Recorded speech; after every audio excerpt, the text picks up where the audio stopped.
जो नेक्स्ट हमें topic discuss करेंगे वो हम डिस्कस करेंगे स्कैर्सिटी ऑफ वाटर। और वाटर का जो क्वांटिटी है वो अर्थ पर सेम रहती है, जो वाटर साइकिल के थ्रू अर्थ तक पहुंचती है। लेकिन प्रॉब्लम कहाँ पर आती है, जब हम क्या है हमारी जो पॉपुलेशन है वो इंक्रीज कर रही है, जिसकी वजह से क्या हो रही है, डिमांड इंक्रीज कर रही है। दूसरा रीजन क्या है, डिमांड इंक्रीज करने के बाद पोल्यूशन लेवल इंक्रीज हो रहा है। पोल्यूशन लेवल से जो फ्रेश वाटर की क्वालिटी है वो खराब हो रही है। तो जो हमारे पास 3% वाटर है, ऑलरेडी हमारे पास वाटर कम है, उसको भी हम यूज नहीं कर पाएंगे अगर पोल्यूशन लेवल इसी तरह से इंक्रीज होता रहेगा। दूसरा क्या है, वाटर के ऊपर डिमांड क्या, जो बढ़ती हुई पॉपुलेशन है उसकी वजह से हमें स्कैर्सिटी की प्रॉब्लम हो रही है। हर किसी के पास do not have access of the safe water, हर किसी के पास सेफ वाटर जो है वो अवेलेबल नहीं है। बहुत सारी कंट्री है जो ये प्रॉब्लम अब फेस करने लगी है, like Africa, western Asia, south Asia, western part of USA, Australia, north west Mexico, south America. ये सभी कंट्रीज वो कंट्री हैं जो कहीं ना कहीं अब वाटर की कमी को फेस करती जा रही है, स्कैर्सिटी ऑफ वाटर को ये फेस कर रही है। दो रीजन की वजह से, पोल्यूशन की वजह से और पॉपुलेशन की वजह से। पॉपुलेशन इंक्रीज करने से डिमांड इंक्रीज हो रही है और पॉल्यूशन इंक्रीज होने से उनकी क्वालिटी जो है वो डिक्रीज हो रही है वाटर की। तो ये मेन, इसके बाद हम रीजंस देखते हैं। Factor affecting of water scarcity, क्या फैक्टर है, किन की वजह से जो है ये कमी होती जा रही है। सबसे जो मेन फर्स्ट फैक्टर है वो है increase of population. Population increase होने से क्या हो रही है, डिमांड इंक्रीज हो रही है। क्वांटिटी हमारे पास सेम है, उस सेम क्वांटिटी में हमें क्या करना पड़ रहा है, ज्यादा लोगों को उसे डिस्ट्रीब्यूट करना पड़ रहा है, जिस वजह से हमें ये प्रॉब्लम हो रही है। इसलिए तो हम बोलते हैं सेव वाटर। नेक्स्ट जो है demand of food grain, population increase हो रही है तो उसके लिए फूड ग्रेन की हमें ज्यादा जरूरी है। तो उसके लिए हम क्या करेंगे, एग्रीकल्चर ज्यादा करेंगे। अब एग्रीकल्चर के लिए हमें किसकी जरूरत पड़ेगी, इरिगेशन के लिए। वाटर का 70% जो हम यूज करते हैं वो हम यूज करते हैं एग्रीकल्चर में। अब हम जितना हमें फूड ग्रेन को चाहिएगा उतना ही वाटर हमें ज्यादा जरूरत पड़ेगी। थर्ड क्या है, अर्बनाइजेशन। अर्बनाइजेशन का मतलब क्या होता है, इंक्रीज ऑफ अर्बन एरिया। एक रीजन है ये, एक अर्बन एरिया धीरे धीरे ये एक्सटेंड करके यहाँ तक इंक्रीज कर रहा है। तो अर्बनाइजेशन क्या है, आसपास का जो एरिया है वो बढ़ता हुआ जा रहा है। अर्बनाइजेशन इंक्रीज करेगा तो डिमांड इंक्रीज करेगी, क्योंकि वहां पर उस एरिया में क्या करेंगे, ज्यादा लोग रहेंगे, इंडस्ट्रीज होती है अर्बन एरिया में, तो वहां पर डिमांड क्या करेगी, ज्यादा होगी। इंडस्ट्रीज, पोल्यूशन, इसका सबसे मेन रीजन जो मैंने आपके साथ पहले भी डिस्कस किया है, पॉपुलेशन और पॉल्यूशन। हमारा भी जितना वेस्टेज ऑफ वाटर होता है उसको हम कहाँ डंप करते हैं, सीवेज में, एग्रीकल्चर में और इंडस्ट्री से, जिससे मेन जो हमारा फ्रेश वाटर का सोर्स है, रिवर्स और लेक, हम उसको डैमेज कर रहे हैं। रिवर जो है, गंगा रिवर जो है, ये इलाहाबाद और कानपुर के पास सबसे ज्यादा पॉल्यूटेड है। हरिद्वार से पहले इसमें इसके पास जो है वो फ्रेश वाटर है, बिल्कुल प्योर वाटर है। लेकिन हरिद्वार के पास जैसे ये प्लेन में एंटर करती है, जो कि हिंदुओं का सबसे होली प्लेस है, वहां पर ये पोल्यूशन इसका शुरू होता है। उसके बाद कानपुर जो है वहां पर लेदर इंडस्ट्री ज्यादा है, तो उसका जितना भी वेस्टेज होता है वो इसके अंदर डंप कर दिया जाता है। तो वहां से लेकर, कानपुर से लेकर और ये कोलकाता तक लगातार इसका जो है पोल्यूशन लेवल जो है वो बढ़ता जाता है। किस वजह से, सिर्फ इंडस्ट्री और हाउस, जितना भी हमारा हाउस होल्ड जितना भी वेस्टेज होता है वो हम इसमें डाल देते हैं। इस वजह से ये यहाँ पर ज्यादा पॉल्यूटेड है, इलाहाबाद के आसपास और वाराणसी और कानपुर। उसके बाद हमारा जो है unequal distribution of rainfall. Rainfall जो है वो अनइक्वल डिस्ट्रीब्यूटेड है अर्थ के ऊपर। अगर हम इंडिया का एग्जांपल लेना चाहें, इंडिया जो है एक पेनिसुलर, जो माउंटेन रीजन है, पहले वो इस वेस्टर्न घाट को इफेक्ट करता है। तो वेस्टर्न घाट को जब इफेक्ट करता है तो इसका जो वेस्टर्न साइड है, जो विंडवर्ड साइड है, वहां पर मैक्सिमम रेनफॉल रिसीव होता है। उसके बाद जो लीवर्ड साइड है वहां पर रेनफॉल कम होता है। जैसे महाबलेश्वर की साइड 200 सेंटीमीटर होगा और पुणे पर वो 50 सेंटीमीटर होगा। एक ही लोकेशन पर है, एक ही लैटिट्यूड पर है, लेकिन क्या है, अलग अलग रेनफॉल में रिसीव हो रहा है। जैसे चेरापूंजी है, वहां पर वर्ल्ड का सबसे ज्यादा रेनफॉल रिसीव होता है, वो wettest place of the world है। तो अनइवन डिस्ट्रीब्यूशन होने से कहीं पर फ्लड की सिचुएशन होती है, कहीं पर स्कैर्सिटी की प्रॉब्लम होती है, तो ये अलग अलग प्रॉब्लम्स होती हैं। फिर इसके बाद पॉइंट है सम वाटर बॉडीज ड्राई, जैसे कुछ रिवर जो होती है वो सीजनल रिवर होती है, जैसे जितनी भी हमारी पेनिसुलर रिवर है उन्हें वाटर जब मिलता है जब मानसून वहाँ पर आता है, जैसे गोदावरी है, कृष्णा है, कावेरी है। जबकि अगर हम हिमालयन रिवर की बात करें तो वो पेनिसुलर रिवर है। पेनिसुलर रिवर वो रिवर होती है जिनमें पूरा साल पानी रहता है, they have water through the year. वहाँ पर क्यों होता है, ग्लेशियर की वजह से वहाँ पर मेल्ट होकर वाटर उनमें रहता है। लेकिन जो पेनिसुलर रीजन है वहाँ पर ड्राई सीजन में जब वहाँ पर समर होता है तो वो ड्राई हो जाती है, वो सूख जाती है, उन्हें वाटर कब मिलेगा, जब वहाँ पर मानसून सीजन आएगा।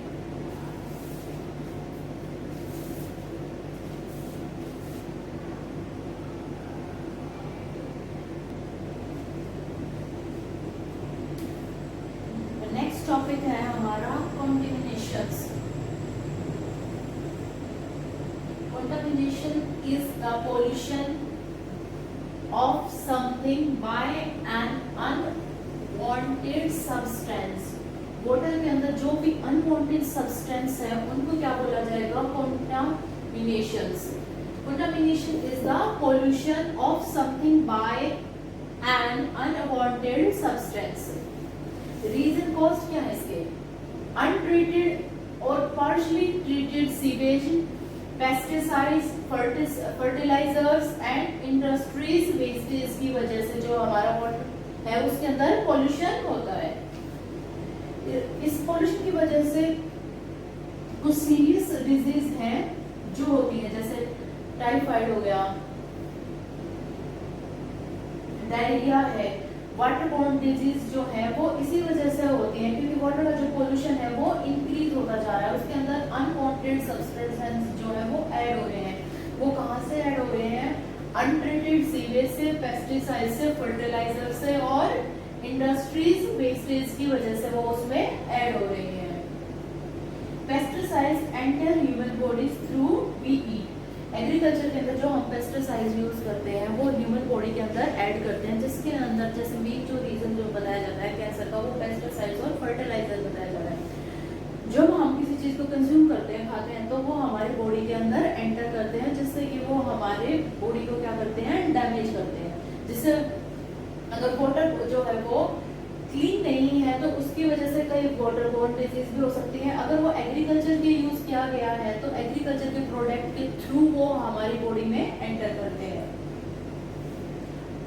उसके बाद इसमें रीजन क्या आएगा, ऑयल स्पिल्स।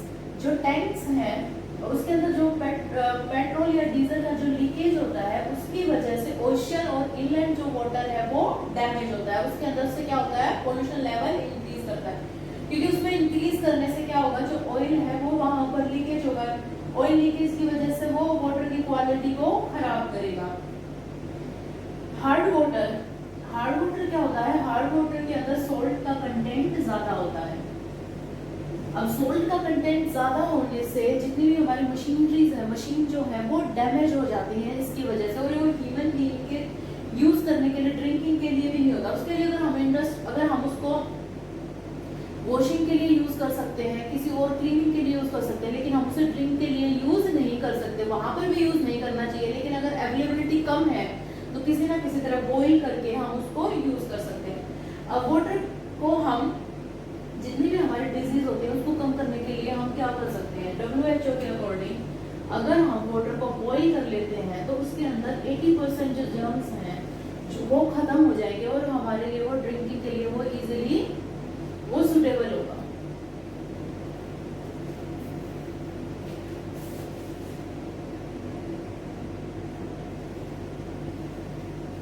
हमारा नेक्स्ट टॉपिक है multipurpose river project. Multipurpose river project के अंदर हमें एक साथ बहुत सारे बेनिफिट हमें मिलते हैं। हमारे बहुत सारे जो पर्पज है वो उससे, जैसे इरिगेशन है, हाइड्रो पावर है, water supply for the drinking, cooking, industries use, navigation and fish breeding. हम रिवर के ऊपर डैम कंस्ट्रक्ट करते हैं। Use dam are built across the river and to store water in a reservoir.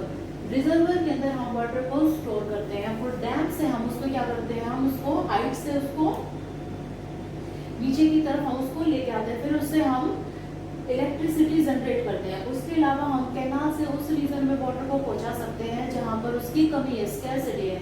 जैसे Sutlej river के ऊपर जो इंदिरा गांधी कैनाल बनाई गई है, उसकी वजह से डेजर्ट रीजन में इरिगेशन पॉसिबल हुआ है। तो मल्टीपर्पज प्रोजेक्ट के अंदर हमें एक साथ बहुत सारे जो प्रोजेक्ट हैं हम उनको पूरा कर सकते हैं।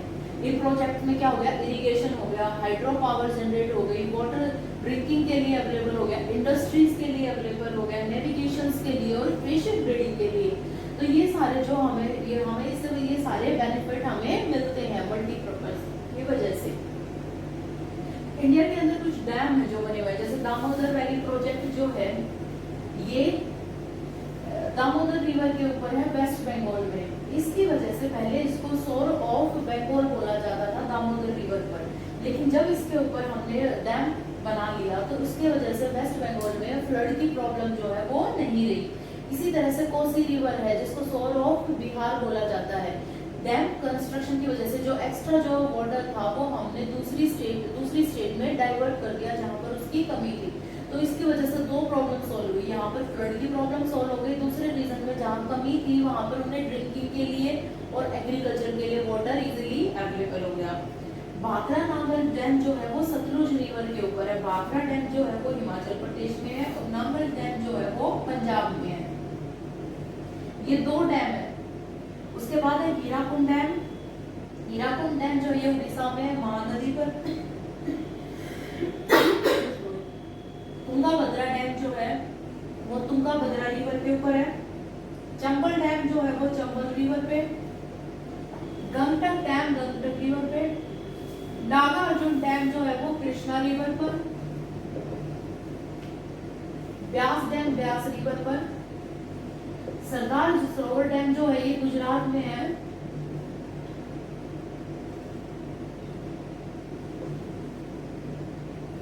नर्मदा रिवर पर। ये इंडिया के कुछ मेन डैम है। टिहरी डैम जो है वो भील गंगा पर है, गंगा रिवर के ऊपर भी होता है। ये सबसे हाइट पर बना हुआ डैम है, ये वर्ल्ड का ही है जो सबसे ज्यादा हाइट पर है, हाई लैटिट्यूड के ऊपर है। हीराकुंड जो डैम है इसकी सबसे ज्यादा लेंथ है। भाखड़ा नांगल डैम जो है ये सतलुज रिवर के ऊपर है।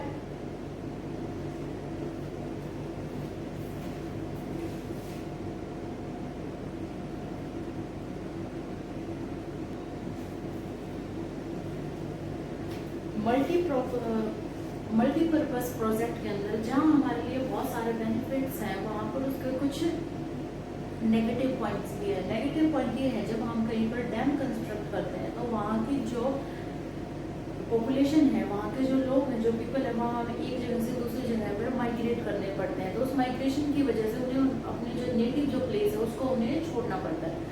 दूसरा इसका रीजन है इसके कंस्ट्रक्शन के अंदर हमें बहुत ज़्यादा डिफॉरेस्टेशन करना पड़ता है क्योंकि ये एक बहुत बड़े ह्यूज एरिया में ये कंस्ट्रक्टेड किया जाता है।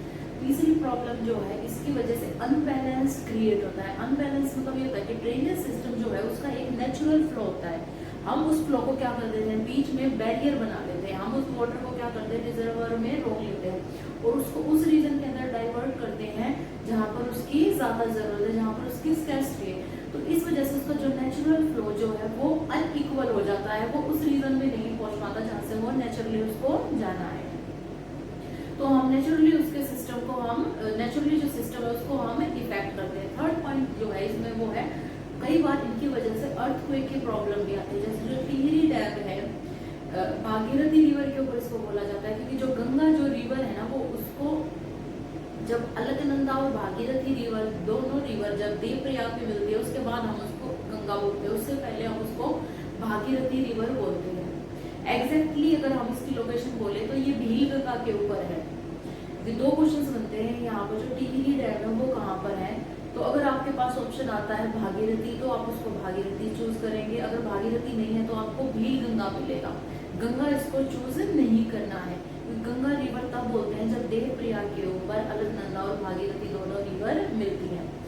तो प्रॉब्लम क्या आती है यहाँ पर, अर्थक्वेक की प्रॉब्लम आती है क्योंकि हम इसमें क्या करते हैं बहुत सारा वाटर जो है वो एक जगह इकट्ठा कर देते हैं। तो लीकेज की वजह से उस रीजन में जो प्लेट टेक्टोनिक है वो इफेक्ट होती है, प्लेट्स वहां पर इफेक्ट करती है क्योंकि उसके ऊपर जो वेट है वो बहुत ज्यादा हो जाता है।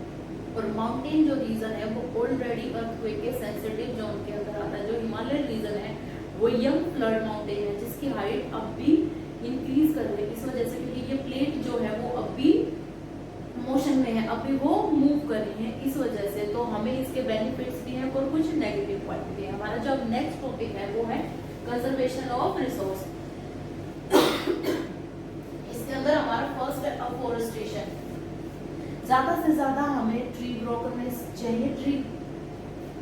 उसके बाद चेंज इन इरिगेशन मेथड। हम इरिगेशन मेथड के अंदर हमें चेंज लेके आना चाहिए। जैसे हम इसके अंदर स्प्रिंकल अगर ड्रिप मेथड को अगर यूज करें तो उसकी वजह से जो वाटर है वो सीधा क्रॉप रीजन में जाएगा, वो आसपास के रीजन में ना जाके उसकी वेस्टेज उससे बचेगी।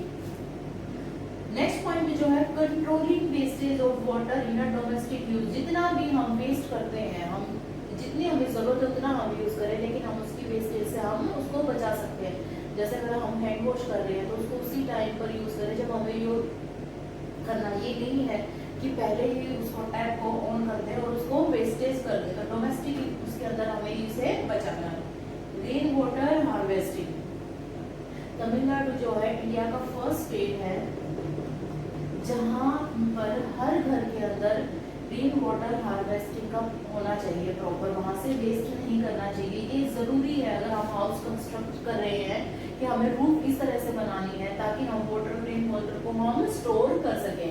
तो हमें रेन वाटर की हार्वेस्टिंग करनी चाहिए क्योंकि ये फ्रेश वाटर का सोर्स है। प्रेसिपिटेशन के थ्रू ही हमें जो वाटर वेपर है उससे हमें वाटर मिलता है, तो इसे हमें वेस्ट नहीं करना चाहिए।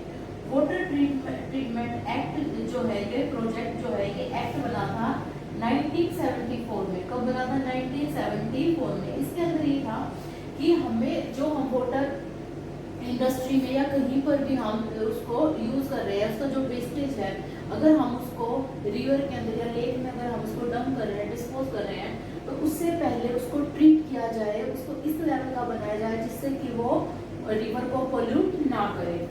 उसके बाद क्या करना चाहिए? हमें रिसाइकिल करना चाहिए इंडस्ट्री का जो वाटर है इसके अंदर, जैसे वाटर ट्रीटमेंट एक्ट के अंदर, कि हम उसको दोबारा यूज कर सकें। कुछ जहाँ पर पॉसिबिलिटी है वहां पर इसका यूज करना चाहिए। तो ये क्या है? कंजर्वेशन के कुछ मेथड है।